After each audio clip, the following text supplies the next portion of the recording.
പിതാവിൻ്റെയും പുത്രൻ്റെയും പരിശുദ്ധാത്മാവിൻ്റെയും നാമത്തിൽ ആമേൻ. ഇന്ന് മാർച്ച് 20 വെള്ളിയാഴ്ച. അമ്മേ പരിശുദ്ധ അമ്മേ, അമ്മേ പരിശുദ്ധ ദൈവമാതാവേ, കൃപാസനത്തിലൂടെ ഞങ്ങൾക്കും ഞങ്ങളുടെ ദേശത്തിനും അമ്മ മധ്യസ്ഥം തേടി തന്ന എല്ലാ അനുഗ്രഹങ്ങൾക്കും കൃപകൾക്കും ഞങ്ങളിപ്പോൾ ഹൃദയം നിറഞ്ഞ നന്ദി പറയുന്നു. അമ്മേ പരിശുദ്ധമ്മേ ദൈവമാതാവേ, 2004 ഡിസംബർ 7 ഉച്ചകഴിഞ്ഞ് 2:30 കൃപാസനത്തിൽ സംഭവിച്ച അമ്മയുടെ പ്രത്യക്ഷപ്പെടലിനെക്കുറിച്ച് തിരുസഭയ്ക്ക് സമർപ്പിച്ചിരിക്കുന്ന പഠനരേഖകളുടെ മേൽ സഭാത്മകമായ പഠനം ആരംഭിക്കുവാൻ ഞങ്ങൾ പ്രാർത്ഥിക്കുന്നു. അമ്മേ പരിശുദ്ധമേ, ഭൂസ്വർലോകങ്ങളുടെ രാജ്ഞിയായ അങ്ങേയ്ക്ക് ഭൗമസംരക്ഷണത്തിനായി പ്രപഞ്ചപ്രകൃതിയെ തന്നെ തിരുസഭ പ്രതിഷ്ഠിക്കുവാൻ ഈ പ്രത്യക്ഷീകരണം വഴി ഇടയാക്കണമേ. പരിശുദ്ധമേ, ജപമാല മാതാവേ, സകല കൃപാസനം പ്രാർത്ഥനയോടും ചേർത്ത് ഞങ്ങളിപ്പോൾ പ്രാർത്ഥിക്കുന്ന ഈ കുടുംബത്തിന്റെ പ്രത്യേക നിയോഗം പറ മക്കളെ.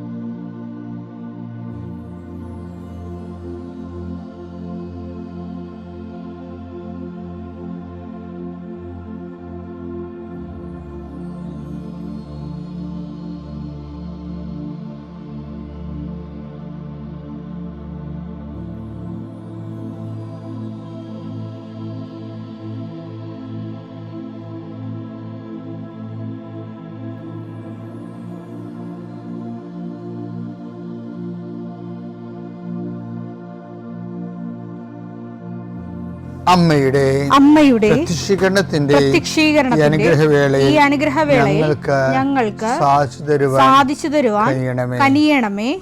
ആമേൻ. വിശ്വാസ പ്രമാണം. സർവശക്തനായ പിതാവും ആകാശത്തിന്റെയും ഭൂമിയുടെയും സൃഷ്ടാവുമായ ദൈവത്തിൽ ഞാൻ വിശ്വസിക്കുന്നു. അവിടുത്തെ ഏകപുത്രനും ഞങ്ങളുടെ കർത്താവുമായ ഈശോ മിശിഹായിലും ഞാൻ വിശ്വസിക്കുന്നു. ഈ പുത്രൻ പരിശുദ്ധാത്മാവിനാൽ ഗർഭസ്ഥനായി കന്യകാമറിയത്തിൽ നിന്ന് പിറന്ന് പൊന്തിയോസ് പീലാത്തോസിന്റെ കാലത്ത് പീഡകൾ സഹിച്ച് കുരിശിൽ തറയ്ക്കപ്പെട്ട് മരിച്ച് അടക്കപ്പെട്ട് പാതാളങ്ങളിൽ ഇറങ്ങി മരിച്ചവരുടെ ഇടയിൽ നിന്ന് 3-ാം നാൾ ഉയർത്ത് സ്വർഗത്തിലേക്ക് എഴുന്നള്ളി സർവശക്തിയുള്ള പിതാവായ ദൈവത്തിന്റെ വലതുഭാഗത്തിരിക്കുന്നു. അവിടെ നിന്ന് ജീവിക്കുന്നവരെയും മരിച്ചവരെയും വിധിക്കുവാൻ വരുമെന്നും ഞാൻ വിശ്വസിക്കുന്നു. പരിശുദ്ധാത്മാവിലും ഞാൻ വിശ്വസിക്കുന്നു.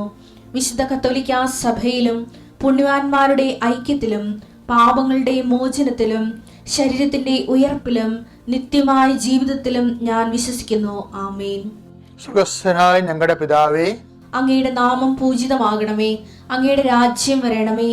അങ്ങയുടെ തിരുമനസ് സ്വർഗത്തിലെ പോലെ ഭൂമിയിലും ആകണമേ. അന്നു വേണ്ടുന്ന ആഹാരം ഇന്ന് ഞങ്ങൾക്ക് തരണമേ. ഞങ്ങളോട് തെറ്റ് ചെയ്യുന്നവരോട് ഞങ്ങൾ ക്ഷമിക്കുന്നത് പോലെ ഞങ്ങളുടെ തെറ്റുകൾ ഞങ്ങളോടും ക്ഷമിക്കണമേ. ഞങ്ങളെ പ്രലോഭനത്തിൽ ഉൾപ്പെടുത്തരുതേ, തിന്മയിൽ ഞങ്ങൾ രക്ഷിക്കണമേ. ആമേൻ. നന്മ നിറഞ്ഞ മറിയമേ, സ്വസ്തി. കർത്താവ് അങ്ങയുടെ കൂടെ സ്ത്രീകളിൽ അങ്ങ് അനുഗ്രഹിക്കപ്പെട്ടവളാകുന്നു. അങ്ങയുടെ ഉദരത്തിൻ ഫലമായി ഈശോ അനുഗ്രഹിക്കപ്പെട്ടവനാകുന്നു. പരിശുദ്ധ മറിയമേ, തമ്പുരാന്റെ അമ്മേ, പാപികളായ ഞങ്ങൾക്ക് വേണ്ടി ഇപ്പോഴും ഞങ്ങളുടെ മരണസമയത്തും തമ്പുരാനോട് അപേക്ഷിക്കണമേ. ആമേൻ. കർത്താവേ, നിന്റെ ഉന്നതമായ നാമത്തിന് സ്തോത്രം ചെയ്യുന്നു. കർത്താവേ, നിന്റെ വിശുദ്ധ പൗരോഹിത്യത്തെ മഹത്വപ്പെടുത്തണമേ. കർത്താവേ, സഭയിലുള്ള സാന്നിധ്യം ദൃഢമാക്കണമേ. 40 വർഷം ഞാൻ അർപ്പിച്ച കുർബാനയുടെ യോഗ്യതയാൽ കൃപാസ്ഥാന ജീവനോടെ പ്രത്യക്ഷപ്പെടുന്ന മാതാവിൻ്റെ മാധ്യസ്ഥതയിൽ ഇന്ന് ഈ പ്രാർത്ഥന കാത്തിരിക്കുന്ന എല്ലാ മക്കളെയും ഞാൻ ആശീർവദിക്കുന്നു. അമ്മ ഇവർക്ക് വേണ്ടി മധ്യസ്ഥം വഹിക്കണമെന്ന് പ്രാർത്ഥിക്കുന്നു. ഗർഭിണികളായ മക്കൾ, അവിടെ കുഞ്ഞുങ്ങളെ ഓർത്ത് വിഷമിക്കുന്നവരുണ്ട്. ചിലർക്ക് അനക്കമില്ലാത്ത കുഞ്ഞുങ്ങൾ ഉണ്ടാവും. ചിലർക്ക് രോഗങ്ങൾ മാറാത്ത കാരണം ഉറക്കമില്ലാത്തവരുണ്ടാവും. ഈശോയെ, പലതരത്തെ വേദന അനുഭവിക്കുന്നവരും പൊറുക്കാത്ത വ്രണങ്ങളുള്ളവരും ഉച്ചമുള്ളങ്കാലുണ്ടാകുന്ന രോഗങ്ങളൊക്കെ ഏറ്റെടുക്കണേ പ്രാർത്ഥിക്കുന്നു. ഈശോയെ, വിസ പ്രോസസ്സിലിരിക്കുന്നവരെ, വിസ പുതുക്കി കിട്ടാത്തവരെ, പല രേഖകൾ കിട്ടാത്തവരെ, അതുപോലെ തന്നെ യാത്ര മുടക്കമുള്ളവരെ, പല കാര്യങ്ങൾക്കും തടസ്സങ്ങളുള്ളവർ, കർത്താവിൻ്റെ ഉന്നതമായ നാമത്തിൽ സഭയുടെ അധികാരത്തിൽ കുരിശടയാളത്തിൽ ഞാൻ മക്കളെ ആശീർവദിക്കുന്നു. ജോലിയില്ലാത്തവർ, വീടില്ലാത്തവർ, സ്ഥലമില്ലാത്തവർ, ഓരോരോ ചെറിയ ചെറിയ സംരംഭങ്ങളിലൂടെ ജീവിക്കാൻ നോക്കുന്നവർ, കന്നുകാലികൾ വളർത്തിയും ചെറിയ കടകൾ നടത്തിയും ഒക്കെ ഉള്ളവർ, വളരെ ബുദ്ധിമുട്ടായിട്ട് ജീവിക്കുന്നവരുണ്ട്. ഈശോയെ, അവരുടെ ജീവിതത്തെ അങ്ങ് പുഷ്കരമാക്കണമേ. ഈ ആശീർവാദം കൊണ്ട് അവരെ അനുഗ്രഹിക്കണം പ്രാർത്ഥിക്കുന്നു. ഈശോയെ, പലതരത്തിൽ വേദന അനുഭവിക്കുന്നവരും പൊറുക്കാത്ത വ്രണങ്ങളുള്ളവരും ഉച്ചമുള്ളങ്കാലുണ്ടാകുന്ന രോഗങ്ങളൊക്കെ ഏറ്റെടുക്കണം പ്രാർത്ഥിക്കുന്നു. എൻ്റെ കർത്താവിനുമായ നാമത്തിൽ സഭയുടെ അധികാരത്തിൽ കുരിശിൻ്റെ അടയാളത്തിൽ ദൈവശക്തിയാൽ ഞാൻ നിന്നെ ആസ്വദിക്കുന്നു. എൻ്റെ പ്രിയപ്പെട്ടവർ, ഈ ദിവസങ്ങളിൽ പള്ളികളിൽ വായിച്ചപ്പോഴേ ഞാനൊരു പരിവചന സങ്കീർത്തനം കേട്ട് എനിക്കത് ഭയങ്കര ഇഷ്ടപ്പെട്ടു കേട്ടോ. ഹോസി പ്രവാചകൻ്റെ ആണ് അധ്യായം 6:6. ബലിയല്ല, സ്നേഹമാണ് ഞാൻ ആഗ്രഹിക്കുന്നത്. ദഹനബലികളല്ല, ദൈവജ്ഞാനമാണ് എനിക്കിഷ്ടം. എൻ്റെ പ്രശ്നം ദൈവം ആഗ്രഹിക്കുന്ന വിഷയം എന്താണ്? സ്നേഹമാണെന്ന്. ഇത് നമ്മളെപ്പോഴും നമ്മുടെ മനസ്സിലുണ്ടാകണം. അത് നമ്മൾ പണ്ട് ഞാൻ പള്ളിയെ കുറിച്ച് ഒരു പള്ളിയിൽ എനിക്ക് പണ്ട് മെയിൻ പരിപാടിയായിരുന്നു കുരിശിൻ്റെ വഴി. പള്ളി കഴിക്കുമ്പോൾ അത് ഒരു ഉച്ചക്ക് തുടങ്ങും, അതായത് ഒരു 3 മണിയാകുമ്പോൾ തുടങ്ങും. ഒരു ബറ്റാലിയൻ അൽമേനികളെ, നല്ല അറിവ് പണ്ഡിത്യമൊക്കെ ഉള്ള അൽമേനികളെ കുരിശിൻ്റെ വഴി പ്രസംഗിക്കാൻ വേണ്ടി ട്രെയിൻ ചെയ്യും. അത് എൻ്റെ മുറിയിൽ വിളിച്ചു കൂട്ടി. അവർ ഞങ്ങളെല്ലാം കൂട്ടുകാരാണ്. കാര്യം അന്ന് ഞാൻ കൊച്ചച്ഛനായിരുന്നു. അപ്പോൾ ഇവരെല്ലാവരും എൻ്റെ പ്രായക്കാർ തന്നെയാണ്. എല്ലാവരെയും ട്രെയിൻ ചെയ്തെടുക്കും. എന്നിട്ട് അവർ വെള്ളയൊക്കെ എടുത്ത് കറുത്ത കുരിശൊക്കെ പിടിച്ച് എൻ്റെ കൂടെ വരും. അപ്പോൾ എന്നിട്ട് അപ്പോൾ ഈ ഞങ്ങൾ മേഖലാ കുരിശിന് വഴിയെന്നാണ് പറയണം. വെച്ച് കഴിഞ്ഞാൽ ഒരു 3-4 കുടുംബ യൂണിറ്റുകൾ ഒരുമിച്ച് കൂട്ടിയിട്ടാണ് നടത്തുന്നത്. അപ്പോൾ എന്നുവെച്ചാൽ ഒരു 2-3 വാർഡുണ്ടാവും.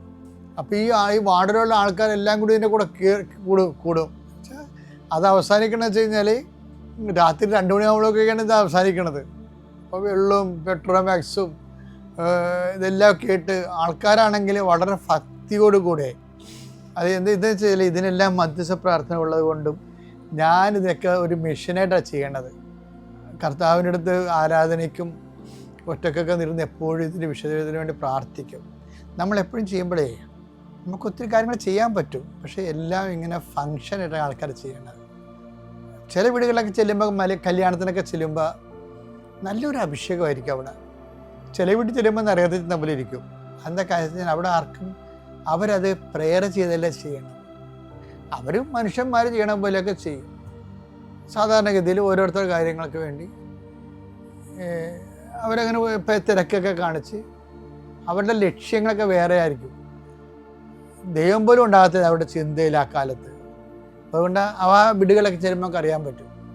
ഞാൻ പിന്നെ ഇടവക വികാരിയാകുമ്പോൾ പോകണമല്ലോ എല്ലായിടത്തും. കരയുന്നവിടെ കരയണം, ദുഃഖിക്ക് സന്തോഷിക്കുന്നവിടെ സന്തോഷിക്കണം. അതല്ലേ പോളിസി. ദിവസം പറഞ്ഞതാണ്. അപ്പോൾ നമുക്ക് ചിലയിടത്ത് ചെല്ലുമ്പോൾ സങ്കടം വരും, ചിലയിടത്ത് ചെല്ലുമ്പോൾ നല്ല അഭിഷേകമായിരിക്കും. അപ്പോൾ ഇതിപ്പോൾ എന്ത് സംഭവിച്ചു കഴിഞ്ഞാൽ ഇതിങ്ങനെ പ്രാർത്ഥിച്ച് ചെയ്യണ കാരണം നല്ല അച്ചടക്കമാണ്, നല്ല ആൾക്കാരുടെ അകത്ത് ലയിച്ചെന്ന് പ്രാർത്ഥിക്കും. പക്ഷെ ഒരു ദിവസം തുടങ്ങിയപ്പോൾ ഒരു ചേടത്തി, അവർ എല്ലാവരുമായിട്ട് കലഹം ഉണ്ടാക്കണ ചേടത്തിയാണ്. അത് ഞാൻ ഇടയ്ക്കൊക്കെ ഇങ്ങനെ പള്ളിയിലൊക്കെ ചൂടാകണില്ലേ, അത് ഇതുപോലെ കുറേ ജന്മങ്ങളെ കണ്ടിട്ട് അനുഭവിച്ചിട്ടാണ് ഈ പള്ളിയിലൊക്കെ ഇടയ്ക്ക് ഞാൻ പ്രസംഗിക്കുമ്പോഴൊക്കെ ഇതൊക്കെ പറയണത്. അതായത് ഈ ചേടത്തി 12ാം സ്ഥലത്ത് വെച്ച്, അത് നിങ്ങൾ ജനഗുരുക്കന്മാർ ചിലപ്പോൾ പൊടിക്കൈ പറയാമായിരിക്കും. അത് ഞാൻ ഈ പൊടിക്കൈയല്ലേ പറയണത്, ഞാൻ കണ്ട കാഴ്ചയാണ്. ഇവർ 12ാം സ്ഥലത്ത് വെച്ച് പോയി കളഞ്ഞത് ഒരു വീട്ടിലായിരുന്നത് 12ാം സ്ഥലം. എന്നിട്ട് പിന്നെ അവർ 14ാം സ്ഥലത്ത് പൊങ്ങി. അപ്പോൾ എന്താ വെച്ച് കഴിഞ്ഞാൽ ആ 12ാം സ്ഥലത്തെ വീട്ടുകാരുമായിട്ട് ഇവർക്ക് വഴക്കാണ്. അങ്ങനെ കുറേ ആൾക്കാരുണ്ട് ഈ ആചാരാനുഷ്ഠാനങ്ങളൊക്കെ ചെയ്യും. അവർ പള്ളിയിൽ പോകും, കുർബാന കുമ്പസാരിക്കും, കുർബാന സ്വീകരിക്കും. പക്ഷേ ഈ മറ്റുള്ളവർക്ക് ഇതിൽ വിശ്വാസം പോകാൻ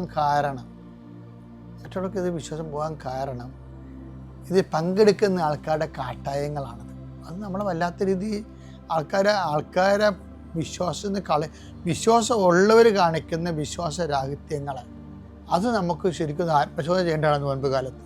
വിശ്വാസം ഉള്ളവർ കാണിക്കുന്ന വിശ്വാസരാഹിത്യങ്ങൾ. എൻ്റെ ഇടവകയിൽ ഒരു അച്ഛൻ ഇരിപ്പുണ്ടായിരുന്നു. ഇപ്പം ഇത് പറയണത് ശരിയാണെന്ന് അറിയത്തില്ല. അദ്ദേഹം കുർബാന, ഞങ്ങളുടെ ഇടവകയിൽ ട്രഡീഷണൽ ഇടവകയായ കാരണം എല്ലായിടത്തും കുർബാന രോഗികൾക്ക് വെള്ളിയാഴ്ച കുർബാന കൊടുക്കണം, മാസാദ്യ വെള്ളിയാഴ്ച. അപ്പം അത് എല്ലായിടത്തും ഇങ്ങനെ അച്ഛൻ കൊണ്ട് കൊടുക്കും. അപ്പോൾ ഈ അച്ഛൻ കൊടുക്കണമല്ല, ട്രഡീഷണൽ ആയതുകൊണ്ട് അച്ഛനെ ചെയ്യണമല്ല എന്ന് വിചാരിച്ച് ചെയ്യണതാ. അപ്പോൾ അച്ഛൻ ഈ കപ്പേരും കൂടെ പോകണമല്ലോ. അച്ഛന് ഒന്നാമത്തെ കുർബാന കഴിയുമ്പോൾ കപ്പേര് രണ്ടാമത്തെ കുർബാനൊക്കെ നിൽക്കുമല്ലോ. അതുകൊണ്ട് കപ്പേരിന് കൂടെ വരാൻ പറ്റത്തില്ല. അപ്പം അച്ഛൻ എന്ത് ചെയ്യും? അച്ഛൻ നേരത്തെ പോകണം. അച്ഛനെ നിൽക്കാൻ എന്താണ്? അച്ഛൻ എന്ത് ചെയ്യും? അച്ഛൻ കുർബാന പോക്കറ്റിലിട്ടുണ്ട്.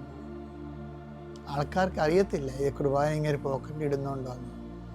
അന്ന് അങ്ങേര്, ഞാൻ വളരെ കുഞ്ഞായിരുന്നു, ഞാൻ സെമിനാരിലൊക്കെ പഠിക്കണ 1ാം 2ാം കൊല്ലമൊക്കെ പഠിക്കുക. പക്ഷേ ആ അച്ഛൻ കൊച്ചച്ഛനാണ്.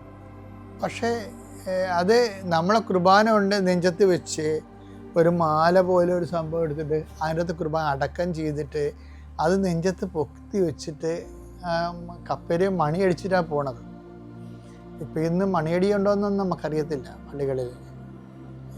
പക്ഷേ എന്നാലും ആ കൈ പൊത്തി കുട പിടിക്കുമ്പോൾ അറിയാൻ പറ്റും കുർബാന ഉണ്ടെന്ന് അറിയാൻ പറ്റും. പക്ഷേ ഞാൻ എപ്പോഴും ഓർക്കാറുണ്ട്, ഇത് ജനങ്ങൾ അവസാനം കണ്ടുപിടിച്ചു അച്ഛൻ ഇങ്ങനെ കുർബാന അലക്ഷ്യമായിട്ട് കൊണ്ടുപോകണമെന്നുള്ളത്. അപ്പം നമ്മൾ എന്ത് അച്ഛനാണെന്ന് പറഞ്ഞാലും ശരി, അനുഷ്ഠാനങ്ങളിലും ആചാരങ്ങളിൽ നിന്നിട്ട് അതിൻ്റെ അർത്ഥം അങ്ങ് മനസ്സിൽ അറിയാതെ ചെയ്യണതായിരിക്കും, സൗകര്യത്തിന് ചെയ്യേണ്ടതായിരിക്കും. പക്ഷേ എന്താണ് അതിൻ്റെ അകത്തൊരു സ്നേഹക്കുറവുണ്ട്. അതാണ് പറഞ്ഞത്, ഞാൻ ബലിയല്ല ആഗ്രഹിക്കുന്നത്, സ്നേഹമാണെന്ന്. ഇപ്പം ഈ ചെടുത്ത് ചെയ്ത് അത് തന്നെയല്ലേ ചെയ്തിരിക്കുന്നത്. അവരാ 12ാം സ്ഥലത്ത് മുങ്ങിയിട്ട് 14ാം സ്ഥലത്ത് പൊങ്ങണം. അപ്പം ഇങ്ങനെ ആചാരാനുഷ്ഠാനങ്ങളൊക്കെ ചെയ്യുമ്പോൾ അർത്ഥം നഷ്ടപ്പെട്ട് അത് അനാചാരമായിട്ട് മാറും. നോയമ്പ് കാലത്ത് ആചാരങ്ങളൊക്കെ ചെയ്യുന്നവരുടെ ആചാരങ്ങൾ കൂടുതലാണ് നോയമ്പ് കാലത്ത്. പക്ഷേ അർത്ഥം നഷ്ടപ്പെട്ട സ്നേഹത്തിൽ വളരുന്നില്ല, അനുരഞ്ജനപ്പെടുന്നില്ല. ദുഃഖവെള്ളിയാഴ്ച കഴിഞ്ഞ് നിനക്ക് ശത്രു ബാക്കി അവശേഷിക്കണമെന്നുണ്ടെങ്കിൽ നീ ചെയ്ത മുഴുവനും അനാചാരമാണ്.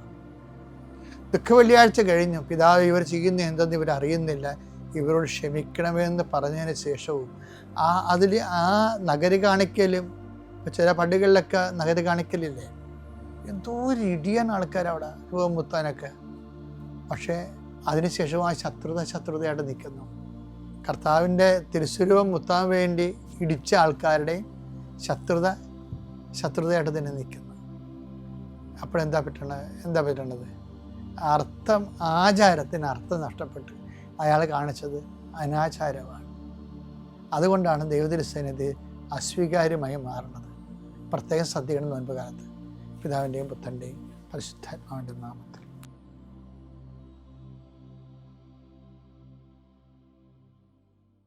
അത്യപൂർവ ദൈവാനുഭവങ്ങൾ ഇനി നിങ്ങൾക്കും സ്വന്തം. ഈ യൂട്യൂബ് ചാനൽ ഇതുവരെ സബ്സ്ക്രൈബ് ചെയ്തിട്ടില്ലെങ്കിൽ ഇപ്പോൾ തന്നെ സബ്സ്ക്രൈബ് ചെയ്യുക. ഈ വീഡിയോ ഇപ്പോൾ തന്നെ നിങ്ങളുടെ സുഹൃത്തുക്കൾക്ക് ഷെയർ ചെയ്തുകൊണ്ട് കർത്താവിൻ്റെ പ്രേക്ഷിതരാകുക.